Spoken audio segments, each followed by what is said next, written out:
عصر حاضر آخرت زنجیر پاس،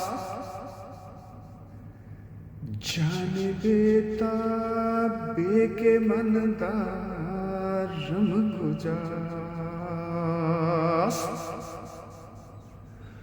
عمر ہے برخویش می پیچد وجود، تایک بیتاب جان آید فرود،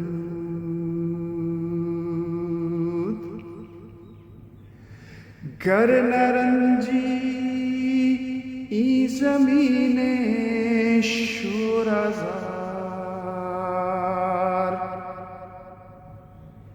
نیست تخم آرزو را سازگار،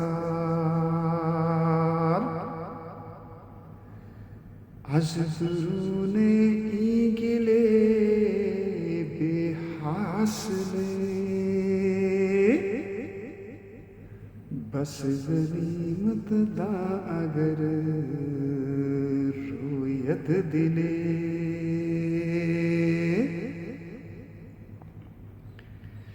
بس غنیمت دا اگر رویت دلے،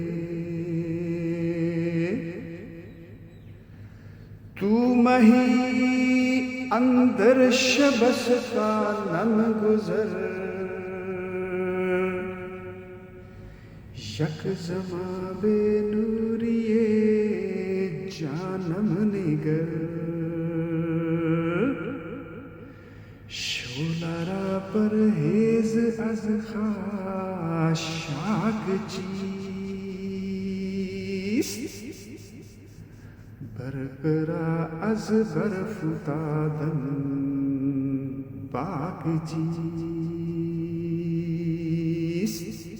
یہ دور حاضر کے لیے خرد یعنی عقل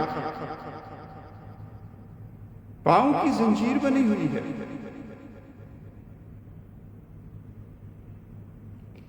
میری جیسی بیتاب جان کہاں ہے؟ حیات مدتوں پیچ و تاب کھاتی ہے، تب کہیں جا کر ایک جان بیتاب ظہور میں آتی ہے۔ علامہ نے یہی مضمون اردو کے علاوہ فارسی میں بھی دو ایک جگہ ذرا بدل کر باندھا ہے۔ علامہ نے یہی مضمون فارسی کے علاوہ اردو میں بھی دو ایک جگہ ذرا بدل کر باندھا ہے۔ مثلا ہزاروں سال نرگس اپنی بے نوری پہ روتی ہے، بڑی مشکل سے ہوتا ہے چمن میں دیدہ ور پیدا۔